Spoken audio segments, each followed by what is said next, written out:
87వ వార్డులో పలు అభివృద్ధి కార్యక్రమాలకు విశాఖ మేయర్ తో కలిసి శంకుస్థాపనలు చేసిన గాజువాక ఎమ్మెల్యే పల్లా.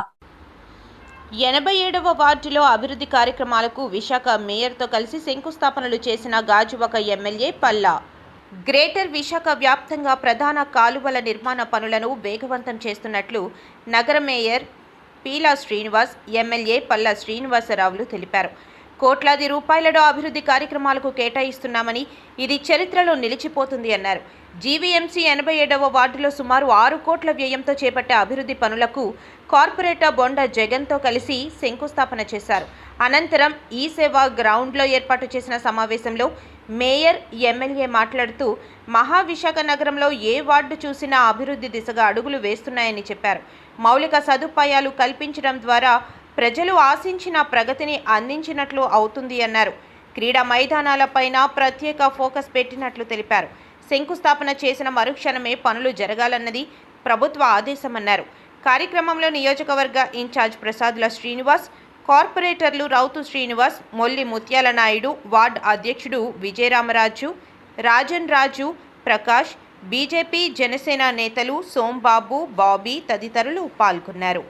మరి స్థానిక కార్పొరేటర్ సోదరులు బొండా జగన్ గారి ఆధ్వర్యంలో సుమారు 5,90,00,000 రూపాయలకి రమరమే 6 కోట్లు అనుకోవచ్చు మరి శంకుస్థాపన కార్యక్రమానికి మరి నగర మేయర్ గారు సోదరులు పీలాసీన్ గారు రావడం జరిగింది. ఈరోజు మీరు కానీ చూసుకుంటే గత ప్రభుత్వం కేవలం సంక్షేమం అని చెప్పి అప్పులు పాలు చేసి, రాష్ట్రాన్ని అప్పులు పాలు చేసి, అధోగతి పాలు చేసి డబ్బులు పంచడం ఒకటే చేసిన తప్ప ఎక్కడ కూడా అభివృద్ధి కార్యక్రమంలో మౌలిక వసతులపైన దృష్టి సారించలే. కానీ కూటమి ప్రభుత్వం అధికారంకి వచ్చిన తర్వాత తెలుగుదేశం పార్టీ జాతీయ అధ్యక్షులు ముఖ్యమంత్రి గారి ఆధ్వర్యంలో సంక్షేమాన్ని, అభివృద్ధిని, అలాగే సంపద సృష్టిని కూడా సమపాల్లో తీసుకెళ్తున్నటువంటి విషయాన్ని అందరూ కూడా గమనించాలి. దానికి ఇది నిదర్శనం. ఈరోజు గాజువాకలో సుమారు 30 కోట్ల పైన మేము శంకుస్థాపన చేసాం. ఇంకా ఎక్కువ అవుతాయి, ఇంకా చేయలేకపోతున్నాం. ఇంకో 30 కోట్లు నాకు తెలిసి రమారమి ఈ ఫైనాన్షియల్ ఇయర్లో గత 80 కోట్ల దాకా కూడా శంకుస్థాపన చేయబోతున్నాం. ఇంకా గ్రౌండ్స్కి సుమారు 6-7 గ్రౌండ్స్ మేము అభివృద్ధి చేయబోతున్నాం, పార్కులు అభివృద్ధి చేయబోతున్నాం, రోడ్స్ అభివృద్ధి చేయబోతున్నాం. ఇది ప్రజలకి ఎక్కడైతే ఉపయోగం ఉందో, ఎక్కువగా ఉపయోగపడుతున్న ఆ రోడ్లను కూడా ప్రాధాన్యత క్రమం మీద ముందుకు తీసుకెళ్తామని చెప్పి ఈ సందర్భంగా తెలియజేస్తూ, భవిష్యత్తులో ఇంకా మంచి అభివృద్ధి కార్యక్రమం జీవీఎంసీ నిధులతో చేస్తామని చెప్పి తెలియజేస్తూ సెలవు తీసుకుంటున్నాం. మా అన్నగారు నియోజకవర్గ ఎమ్మెల్యే గారు, తెలుగుదేశం పార్టీ రాష్ట్ర అధ్యక్షులు, మా ముఖ్య అతిథులు, దాంట్లో భాగంగా వార్డు ఇవాళ ఓపెనింగ్లకు వచ్చిన మేము కూడా మన జగన్ గారికి, అలాగే ఉన్న నాయకులందరికీ కూడా పేరు పేరు నమస్కారం. ఈవేళ ప్రధానంగా శంకుస్థాపనలు జగన్ గారు ఇప్పుడు 5 కోట్ల వరకు నేను వచ్చే కోరిక కొట్టడం జరిగింది. మళ్ళీ ఈవేళ 5,80,00,000 ఇవాళ ప్రధానంగా కొట్టాం. అంటే తెలుగుదేశం ప్రభుత్వం వచ్చాక పెద్దలు అన్నీ గారు ఎక్కడైనా ఏ ఏరియాలైనా విశాఖపట్నంలో అనేది అవుమని మాకు సూచించడం. గతంలో విజయసాయి రెడ్డి ఉంటాడు, రోడ్లన్నీ ఎక్కడేసాడంటే ఎక్కడ తెలియని ఆ బీచ్ రోడ్లకి లేకపోతే వాళ్ళకున్న గెస్ట్ హౌస్కి రోడ్లు వేశారు. మేము మా ప్రభుత్వం వచ్చాక ఏదైతే గ్రామ స్థాయిలో రోడ్లు కానీ, డ్రైన్స్ కానీ, ప్రధానంగా అయితే డ్రైన్స్ మీద ఈ 3 నెలల్లో ప్రధాన డ్రైన్లు అన్ని క్లియర్ చేయమని నియోజకవర్గంలో కూడా శ్రీనని గారు చెప్పడం, దాంట్లో భాగంగా మొత్తం ముందు క్లీనింగ్ చేసి వాటిని ఇమీడియట్గా వర్కులు తీసుకోవడం, వర్కులు కూడా ప్రపోజ్ చేయడం. ఈ 3 నెలల తర్వాత మళ్ళీ డ్రైన్ పూర్తి చేయలేం కాబట్టి ప్రధానంగా డ్రైన్ మీద మేము ఇప్పటికే నన్ను మూర్తి గారి వార్డులో కానీ, ఇంకా గంధం గారి వార్డులో ఉన్నాయి. ఈ కొట్టవలసిన గౌరకారు కొట్టమే అన్నీ కలిస్తే ఇక్కడ 40 కోట్ల వరకు ఓన్లీ డ్రైన్ల మీద ఇచ్చాం టోటల్గా. విజయవాడ పశ్చిమ నియోజకవర్గం ఆర్ఆర్ నగర్ ఆర్టీసీ సుబ్బారావు ఫ్లాట్స్ స్థల యజమానులు గత 19 రోజులుగా చేస్తున్న నిరసన దీక్షకు సంఘీభావం తెలియజేసిన వైఎస్ఆర్సీపీ నేత పోతిన వెంకట మహేష్. సునాయాసంగా డబ్బు సంపాదించాలని 50 నుండి 60 కోట్ల రూపాయలు కొట్టేయాలని కొంతమంది కుమ్మక్కై 20 సంవత్సరాల కిందట కొనుగోలు చేసిన స్థలాలను అక్రమంగా కొట్టేయాలని స్థల యజమాని మజిద్ కుమ్మక్కై కుట్ర చేసి శ్రీ లక్ష్మీరామ కోఆపరేటివ్ సొసైటీ వ్యవస్థాపకులు ఆదిశేషు మరణించిన తరువాత ఆ సొసైటీని కొంతమంది ఆర్థిక నేరస్తులు చేజిక్కించుకొని స్థలాలు రిజిస్ట్రేషన్ జరిగిన 16 సంవత్సరాల తర్వాత స్థల యజమానులకు ఇళ్ల యజమానులకు తెలియకుండా కేసులు వేసేశారు. అనేక సంవత్సరాలుగా ఈ 46 మంది స్థల ఇళ్ల యజమానులలో చాలామంది బిల్డింగ్ ప్లాన్లు తెచ్చుకొని ఇళ్ల నిర్మాణం కూడా చేసుకుని ఉన్నారు. వీళ్ళల్లో చాలామంది ఎలక్ట్రిసిటీ బిల్, ఖాళీ నివాస స్థలం పన్ను మరియు బ్యాంకు లోన్లు కూడా పొంది ఉన్నారు. పేద, సామాన్య, మధ్యతరగతి కుటుంబాలకు చెందిన ఈ స్థల ఇళ్ల యజమానులు పెద్ద స్థాయిలో డబ్బులు ఖర్చు పెట్టలేరని వీరిని సునాయాసంగా మోసం చేయవచ్చునని గ్రహించే ఈ కుట్రకు పాల్పడ్డారు అనిపిస్తుంది. వీరికి మా శక్తి వంచన లేకుండా ఖచ్చితంగా అండగా నిలబడతాం.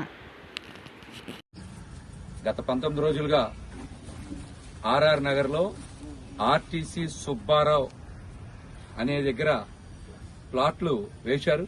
ఇక్కడ సుమారు 46 మందికి పైగా ప్లాట్ యజమానులు అంటా ఉన్నారు. కానీ వాళ్ళు ఇప్పటికే గత 10 సంవత్సరాలకు ముందు నుంచి ఇళ్ల నిర్మాణం పూర్తి చేసుకుని ఉన్నారు.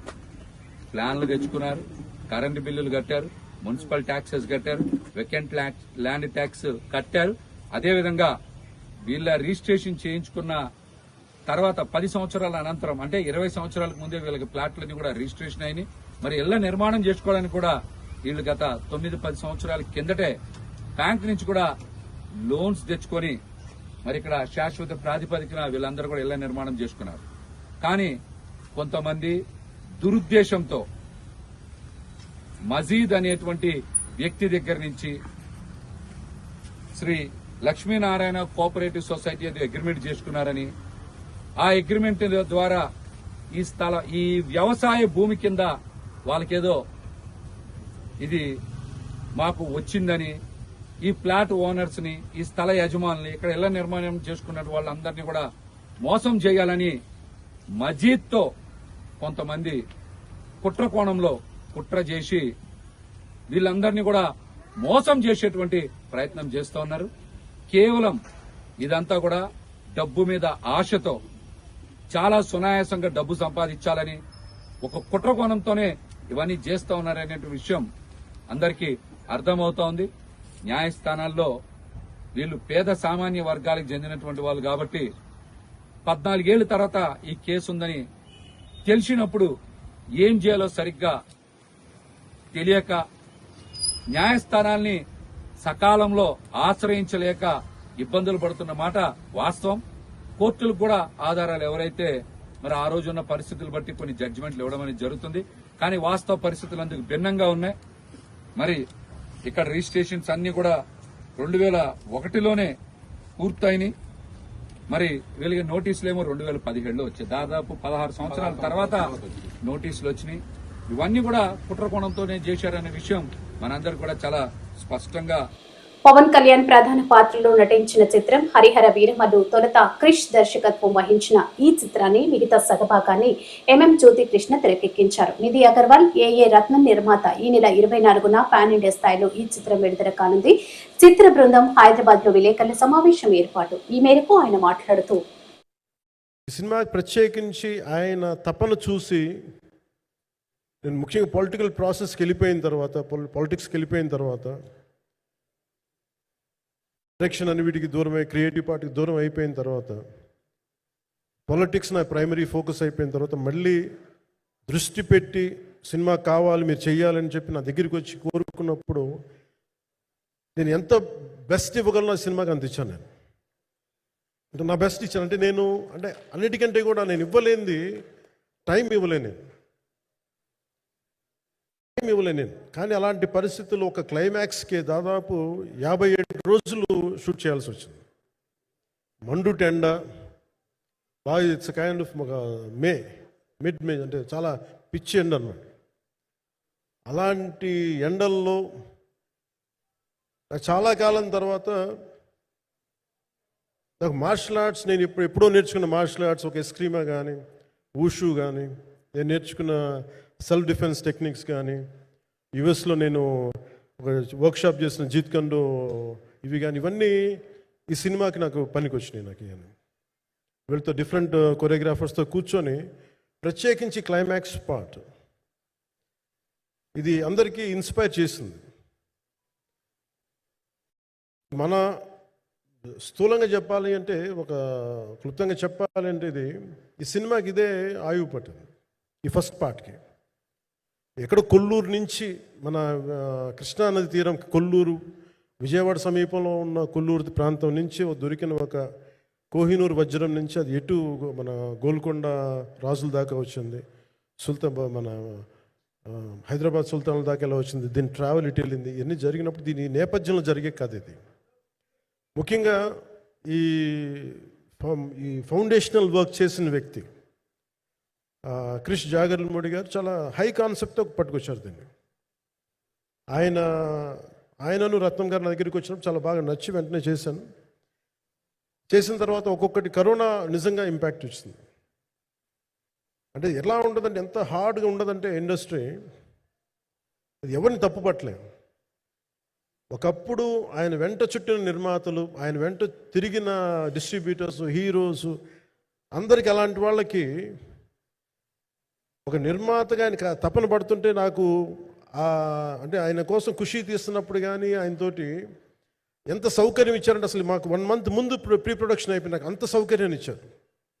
నేను కంపోజ్ చేసిన యాక్షన్ సీక్వెన్సెస్ కానీ, ఫైట్స్ కానీ, ఖుషీకి నాకు ఆల్రెడీ ఒక 1 month 1.5 month థియేటర్ నాకు ఇచ్చేసి, మన సురేష్ ఎఫెక్ట్స్ థియేటర్ మొత్తం ఇచ్చి నాకు అంత లగ్జరీ ఇచ్చిన వ్యక్తి ఆయన నలిగిపోతుంటే నాకు నిజంగా చాలా బాధేస్తుంది.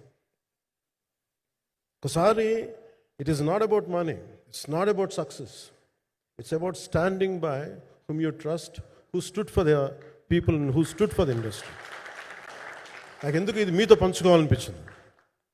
సినిమా ఎంత విజయం ఇది నాకు నిజంగా తెలియదు, ఎందుకంటే నేను ఇట్లా అనుకోవచ్చు, ఇంకోలా కానీ ఒక్కటి మటుకు చాలా సిన్సియర్గా చెప్పగలను. Krish came out with very good concept, చాలా హై కాన్సెప్ట్ పట్టుకొచ్చారు. రాష్ట్రంలో కూటమి ప్రభుత్వం చేస్తున్న కుట్రలు, అరాచకాలు రోజురోజుకి పెరిగిపోతున్నాయని విశాఖ జిల్లా వైసీపీ అధ్యక్షుడు కేకే రాజు అన్నారు. విశాఖలో ఆయన ఆదివారం మాట్లాడుతూ, లేని లిక్కర్ స్కామ్లు తీసుకువచ్చి ఎంపీ మిథున్ రెడ్డిని అక్రమంగా అరెస్టు చేశారని అన్నారు.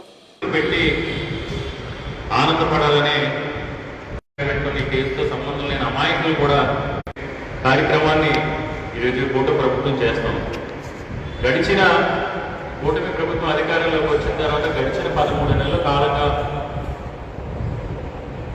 ఎన్నికలకు ముందు ఇచ్చిన హామీలను అమలు చేయలేక, సంపద సృష్టిస్తా ఉన్న సంపదను సృష్టించలేక, సంక్షేమ పథకాల అమలు విషయంలో ప్రజల దగ్గర నుంచి పెద్ద ఎత్తున వ్యతిరేకత ఎదుర్కొంటున్న తరుణంలో ప్రజాక్షేత్రంలో ఈరోజు తెలుగుదేశం నాయకులు పర్యటించే పరిస్థితులు కానీ, తిరిగే పరిస్థితులు కానీ లేక, కేవలం రాజకీయాల్ని పక్కదోవ పట్టించాలన్న ఉద్దేశంతో అధికారం చేపట్టిన రోజు నుంచి ఈ రోజు వరకు కూడా ప్రతి నెపాన్ని ఈ రాష్ట్రాన్ని అప్పుల కుప్పగా మార్చారు. నాకేం అర్థం కావట్లేదు. ఈ రాష్ట్రంలో నేను మీకు ఏదైనా చేయాలి, నాకెవరో కూడా అప్పులు ఇచ్చే పరిస్థితులు లేవు. నేనేదో కింద మీద పడదాం అనుకున్నా సరే, ఏదో రకంగా అప్పు చేసినా సరే మీకు ఇచ్చి ముఖ్యమంత్రి గారే చెప్తే దీని అర్థమైన ఒక ముఖ్యమంత్రి స్థాయిలో ఉన్న వ్యక్తి, 40 సంవత్సరాలు రాజకీయాలు ఉందని చెప్పుకునే వ్యక్తి ఈ రాష్ట్రానికి ఈ రాష్ట్ర ప్రభుత్వానికి అప్పులు ఏమంటే ఇచ్చే పరిస్థితుల్లో మమ్మల్ని ఎవరూ నమ్మట్లేదని చెప్తే, మీరే అభద్రతా భావంలో ఉంటే రేపు పొద్దుగా ప్రజలు ఏమవుతారు? వీటన్నింటినీ కూడా దృష్టిలో పెట్టుకుని మీరు చేస్తున్న కార్యక్రమాలను ఎప్పటికప్పుడు ఎండగడుతూ, మీరు ప్రజలు, కూటమి ప్రభుత్వం, ముఖ్యమంత్రి చంద్రబాబు నాయుడు గారు ఎన్నికలకు ముందు ప్రజల్ని మోసం చేసిన తీరుని ప్రజాక్షేత్రంలో ఎప్పటికప్పుడు ప్రశ్నిస్తూ, ప్రజల పక్షాన నిలబడి ప్రజాస్వామ్యంగా ప్రజలకు రావాల్సిన సంక్షేమ పథకాల అమలు విషయంలో కానీ, అప్పుల విషయంలో కానీ, నిధుల విషయంలో కానీ వైఎస్ఆర్ కాంగ్రెస్ పార్టీ చేస్తున్న పోరాటాన్ని చూసి ఓర్వలేక ఈరోజు రకరకాల స్కాముల్ని తీసుకొచ్చి ఆ స్కామ్ల వైఎస్ఆర్ కాంగ్రెస్ పార్టీ ప్రభుత్వం పైన వైఎస్ఆర్ కాంగ్రెస్ పార్టీ నాయకులపై పెట్టే ప్రయత్నం చేస్తారు. ముఖ్యంగా లేని లిక్కర్ స్కామ్ని సృష్టించి మొదట్లో ఎవరో లిక్కర్ స్కామ్లో కొంతమందిని అరెస్ట్ చేసిన తర్వాత ఎల్లో మీడియాకి సంబంధించిన కొన్ని పత్రికల్లో ఏదో ఎవరైతే సిట్ అధికారులు ఉన్నారో సిట్ అధికారులే మాట్లాడినట్టు. జనరల్గా ఎక్కడైనా ఏదైనా ఎంక్వైరీ జరిగితే కోర్టు నియమ నిబంధనలు ఉంటాయి. ఒక కేసుకి సంబంధించి ఒక కేసు ట్రయల్ ఉన్నప్పుడు లేదా ఒక కేసు విచారణ ఉన్నప్పుడు దాన్ని కోర్టు అనుమతితోనే ఆ సమాచారాన్ని మనం బయట ప్రస్తావించాల్సి ఉంటుంది. కానీ ఎల్లో మీడియాలో పుంకాలుగా కథనాలు రాసి 50,000 కోట్లని, 80,000 కోట్లని, 30,000 కోట్లని, 20,000 కోట్లని, తర్వాత 10,000 కోట్లని, ఈరోజు 3,000 కోట్లకి వచ్చింది. 80,000 కోట్లు ఎక్కడ, 3,000 కోట్లు. కొన్ని దీని ఎవరైనా ఇప్పటి వరకు కూడా ఎవరైతే లిక్కర్ స్కామ్కి సంబంధించి స్పెషల్ ఇన్వెస్టిగేషన్ టీమ్ ఏదైతే ఉందో ఆ టీంలో సభ్యులు ఎవరైనా ఎక్కడైనా పత్రికాముఖంగా కానీ ఎక్కడైనా నిర్మించి ఎక్కడైనా ప్రస్తావించారా? దీనికి ఇప్పటి వరకు ఎక్కడైనా అరెస్ట్ చేసిన వ్యక్తుల దగ్గర కానీ వైఎస్ఆర్ కాంగ్రెస్ పార్టీని రాజకీయంగా ఎదుర్కోలేక కూటమి ప్రభుత్వం కక్ష సాధింపులకు పాల్పడుతుందని రాజ్యం వైఎస్ఆర్ పార్టీ ఇన్ఛార్జి తోలే రాజేష్ అన్నారు. ఆదివారం బంకర మండలంలో పర్యటించారు. మిథున్ రెడ్డి అక్రమ అరెస్ట్ ఖండిస్తున్నామని చెప్పారు. ఏదైతే సూపర్ 6 హామీలు అని చెప్పి అబద్ధపు హామీలతో ఈరోజు కూటమి నేతలు ఈరోజు అధికారంలోకి వచ్చారు. అధికారంలోకి వచ్చిన దగ్గర నుండి హామీలను పక్కన పెట్టి డైవర్షన్ పాలిటిక్స్కు దారితీశారు. వీటి ద్వారా ఎంతోమంది వైఎస్ఆర్ సానుభూతి పరులు నాయకులు అలానే సివిల్ ఏజెంట్స్ మీద కూడాను కేసులు పెట్టిన సందర్భాలన్నీ మనం చూస్తున్నాం. రీసెంట్గా నిన్నటికి నిన్న మిథున్ రెడ్డి గారు ఒక ఎంపీగా ఉన్న ఆయన్ని అరెస్ట్ చేయడం అనేది మేము తీవ్రంగా ఖండిస్తున్నాము. ఎవరైతే జగన్మోహన్ రెడ్డి గారికి దగ్గరగా ఉన్నారో వారందరి మీద కూడాను కొంతమంది ప్రభుత్వ ఉద్యోగుల్ని లోబర్చుకొని వాళ్ళని భయపెట్టి వాళ్ళ ద్వారా తప్పుడు వాంగ్మూలాలు తీసుకొని ఇలా కేసులు పెట్టే సంస్కృతికి ఇక మీదటైనా సరే చరమగీతం పాడాలని ఈ సందర్భంగా నేను తెలియజేసుకున్నాను. అలానే జగన్మోహన్ రెడ్డి గారు పార్టీ పెట్టినప్పుడు ఒక్కరుగా అలనాడు రాష్ట్ర మరియు కేంద్ర ప్రభుత్వాలను ఎదిరించి ఒక్కడిగా వచ్చి పార్టీ నెలకొల్పి ఈరోజు ఇన్ని కోట్ల మందికి ఒక హీరోగా ఉన్నారనే సంగతి కూడా గుర్తు చేసుకోవాల్సిందిగా ఈ సందర్భంగా తెలియజేసుకుంటూ రానున్న రోజుల్లో ఇలాంటి నీచ సంస్కృతులు మీరు ఒడిగడితే పరిణామాలు చాలా తీవ్రంగా ఉంటాయని నేను హెచ్చరిస్తున్నాను. ఏదైతే పగల తర్వాత రాత్రి వస్తుందో రాత్రి తర్వాత పగల వస్తుంది. అలానే ఈరోజు అధికారం లేకపోవచ్చు కానీ మాకున్న 40% ఓటు బ్యాంక్ ఎక్కడికి చెక్కు చెదరకుండా ఉంది. రానున్న రోజుల్లో వైఎస్ఆర్ కాంగ్రెస్ పార్టీ మరలా అత్యధిక మెజారిటీతో క్లీన్ స్వీప్ చేయబోతుందని ఈ సందర్భంగా తెలియజేసుకుంటూ మరొకసారి ఇలాంటివి పునరావృతం కాకుండా చూడాల్సిన బాధ్యత కూటమి ప్రభుత్వం మీద ఉందని ఈ సందర్భంగా తెలియజేసుకుంటున్నారు. వైఎస్ఆర్సీపీని ఎదుర్కొనే ధైర్యం లేకే చంద్రబాబు అక్రమ కేసుల రూపంలో కక్ష తీర్చుకుంటున్నాడు. ఇది రాజకీయ అరాచకమే. ఎంపీ మిథున్ రెడ్డి అరెస్టును తీవ్రంగా ఖండిస్తున్నాము. అరకు ఎంపీ గుమ్మా తనూజారాణి. ఆంధ్రప్రదేశ్ రాష్ట్రంలోని రెడ్ బుక్ రాజ్యాంగం రెడ్ కార్పెట్ వేసి మరీ పరిపాలిస్తున్నట్టుంది. ఈరోజు అందులో భాగంగా ఈరోజు సిట్ విచారణకు YSR Congress party parliament floor incharge అయిన ఎంపీ మిథునన్నను పిలిచి అరెస్ట్ చేయడాన్ని తీవ్రంగా ఖండిస్తున్నాను. ఈ లిక్కర్ వ్యవహారం ఎలా ఉందంటే మొదట్లో 50,000 కోట్ల స్కామ్ చేశారన్నారు, తర్వాత 30,000 కోట్ల స్కామ్ చేశారన్నారు, తర్వాత 18 కోట్ల స్కామ్ చేశారన్నారు, ప్రస్తుతం 2,000 కోట్ల స్కామ్ చేశారన్నారు. మొదటి నుండి ఇప్పటి వరకు చూసుకుంటే ఇదంతా ఒక కట్టుకథగా కేవలం వైఎస్ఆర్ కాంగ్రెస్ పార్టీ మీద కక్షపూరితమైన రాజకీయం చేస్తుందని క్లియర్ కట్ గా మనకు అర్థమవుతుంది. అయితే కూటమి ప్రభుత్వం ఏర్పడిన రోజు నుండి ఈ రోజు వరకు జగన్మోహన్ రెడ్డి గారికి అత్యంత సన్నిహితంగా ఎవరైతే ఉన్నారో వైఎస్ఆర్ కాంగ్రెస్ పార్టీలోని కీలకంగా నాయకులు ఎవరైతే ఉన్నారో వాళ్ళందరినీ అక్రమ కేసులు పెట్టి అరెస్ట్ చేయడం జరిగింది. ఈ అరెస్టులన్నీ చూసి, ఈ అక్రమంగా ఏవైతే అరెస్టులు జరిగాయో అవన్నీ చూసి జగన్మోహన్ రెడ్డి గారు ఒంటరిగా అయిపోతారేమో, అది చూసి సునకానందం పడొచ్చు అని చెప్పి అనుకుంటున్నారేమో. కానీ ఇక్కడ ఉన్నది జగన్మోహన్ రెడ్డి గారు, వైఎస్ రాజారెడ్డి గారి మనవడు, వైఎస్ రాజశేఖర్ రెడ్డి గారి తనయుడు. సొంత పార్టీని పెట్టి ఢిల్లీని ఢీకొట్టి కోట్లాది మంది అభిమానులను సంపాదించుకున్న వ్యక్తి. ఇక్కడ వైఎస్ జగన్మోహన్ రెడ్డి గారు ఇట్లాంటి కేసులు ఎన్ని పెట్టినా భయపడరు. అలానే అన్నను నమ్ముకుని ఉన్న నాయకులు గాని కార్యకర్తలు గాని భయపడే ప్రసక్తే లేదు. అదేవిధంగా ఈరోజు మిథునన్న అభిమానులే కాని, మరీ ముఖ్యంగా మిథునన్న కుటుంబ సభ్యులకి అధైర్యపడకుండా ధైర్యంగా ఉండండి. ధర్మయుద్ధంలో ముందు అన్యాయమే గెలిచినట్టుంటుంది, కానీ చివరిగా న్యాయం ధర్మమే గెలుస్తుంది. మిథునన్న ఈ రోజు కాకపోతే రేపు కాకపోతే కొన్ని రోజుల తర్వాత క్లీన్ షీట్ తో అన్న బయటకు వస్తారు. వి స్టాండ్ విత్ మిథునన్న. పాలకొండ నియోజకవర్గంలో టీడీపీలోని వర్గ పోరు నివురు గప్పిన నిప్పులా కొనసాగుతుంది. మంత్రి అచ్చెన్నాయుడు వర్గానికి చెందిన వారు మమ్మల్ని కనీసం పార్టీ కార్యక్రమాలకు ఆహ్వానించకుండా ఏకపక్షంగా వ్యవహరిస్తున్నారంటూ ఆందోళనకు దిగారు కళా వెంకట్రావు వర్గం. ఈరోజు చంద్రబాబు నాయుడు గారు కూటమి ప్రభుత్వంలో మంచి కార్యక్రమం, సుపరిపాలన అనే కార్యక్రమము రాష్ట్రం మొత్తం మీద చేస్తున్నారు. ఈ సుపరిపాలన కార్యక్రమానికి మనం కష్టపడిన ప్రతి పథకాలు కానీ ఏవి కానీ అందాయా లేదా ముందు తెలియజేయడానికి, తర్వాత మంచి ప్రభుత్వం మంచి సుపరిపాలన కార్యక్రమాలు జరుగుతున్నాయి. ఇక్కడ 16, 17, 18, 19 4 వార్డుల్లో ఇక్కడ మేము ఉన్నాం. అందరూ కష్టపడి కార్యకర్తలు, ప్రతి కార్యకర్త కూడా ఇక్కడ కష్టపడిన వాళ్ళు ఉన్నాం. మా కార్యకర్తలు కష్టపడిన కార్యకర్తకు విలువ లేకుండా పాత అంటే మా గత 2004లో వైసీపీకి సపోర్ట్ చేసిన క్యాండిడేట్లు ఈరోజు సుపరిపాలనలో వెళ్ళిపోయి ఇంటింటికి వెళ్ళిపోయి చెప్తున్నారు. సంవత్సరం అయింది సుపరిపాలన ప్రభుత్వం వచ్చి ఇంటింటికి డోర్ టు డోర్ మేము సర్వీస్ చేస్తున్నాం. వాళ్ళకి కుట్టు మిషన్లు అవనాయి కానీ, స్కీములు అవనాయి కానీ, తర్వాత వాళ్ళకి పెన్షన్లు అవనాయి, ఏ కార్యక్రమం మేము చేస్తున్నాం. ఈరోజు సుపరిపాలన వచ్చి తల్లికి వందనం పడ్డ చాలా మంది ప్రాబ్లంలు ఉన్నాయి. ఆ ప్రాబ్లం కూడా ఎమ్మెల్యే దృష్టి తీసుకెళ్ళాం. ప్రతి సర్వీస్లో మేముంటే మమ్మల్ని చెప్పకుండా, మాకు ఇంటిమేషన్ లేకుండా సుపరిపాలన కార్యక్రమానికి వైసీపీ కోవట్లు చేస్తున్నారు. మాకు చాలా బాధాకరమైన విషయం ఇది. దీన్ని మేము మా అధిష్టానానికి తెలియజేయడానికి మాకు అవకాశం ఇచ్చినందుకు ధన్యవాదాలు. ప్రవీణ్, పాలకొండ మండలం, పాలకొండ నియోజకవర్గం పెదకాపుకి సంబంధించినటువంటి 17వ క్లస్టర్ ఇన్ఛార్జిని మాట్లాడుతున్నాను.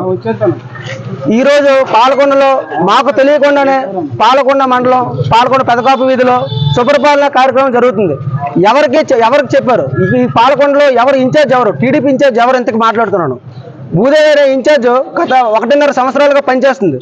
పాలకొండ మండలంలో, పాలకొండ టౌన్లో 20 వార్డుల్లో ఏ వార్డుకైనా ఆవిడ వెళ్ళి ఈ యొక్క కార్యక్రమం కానీ ఇలా పలానా చేస్తాం, మీ అందరూ రండి, మాకు సపోర్ట్గా రండి. ఈ రోజు వరకు కూడా ఎవరికి ఇంటిమేషన్ లేకుండా ఆవిడకి నచ్చినట్టుగా ఎవరో వైసీపీ కోవట్లతో పనిచేస్తూ ఆవిడకి అనుగుణంగా ఆవిడకి నచ్చినట్టుగా ఈ వ్యవహారాలు వ్యవహరిస్తున్నారు.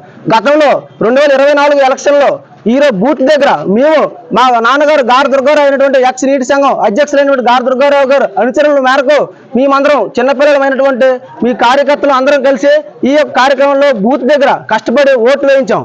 ఆ బూత్ లో ఎవరు వైసీపీ కోవట్లు గతంలో ఎక్స్ కౌన్సిలర్లు అయినా ఎవరైనా కూడా ఎవరో బూత్ దగ్గర కూడా పరిగణనలో కూడా లేకుండా మేము పనిచేస్తూ ఈ రోజు పాలకొండ మండలం 17 వార్డులు, పథకాలకు సంబంధించి 17 వార్డులు 1400 ఓట్ బ్యాంక్ అయినటువంటి 1200 ఓట్లు పోలైతే 1000కి పైగా ఓట్లు పోల్ చేయించుకుని కేవలం 200 ఓట్లు మాత్రమే పరిమితం చేయించాం వైసీపీ కార్యకర్తలకు. మాకు ఈ రోజు అన్యాయం జరిగింది, మేము ఖండిస్తున్నాం. ఈ యొక్క ఉద్దేశం పార్టీ హైకమాండ్కి, నారా చంద్రబాబు నాయుడు గారికి ఈ యొక్క వినతి మీ మీడియా మిత్రుల ద్వారా అందించాలని మా యొక్క మనస్ఫూర్తిగా కోరుకుంటున్నాం. తప్పకుండా ఈ ఎట్టి పరిస్థితుల్లో ఆవిడని తొలగిస్తే పాలకొండకు భ్రష్టు వదులుతాయని మేము మనస్ఫూర్తిగా కోరుకుంటున్నాం. మీడియా మిత్రుల యొక్క కార్యక్రమానికి మాకు అవకాశం ఇచ్చినందుకు ధన్యవాదాలు తెలుపుకుంటున్నాం.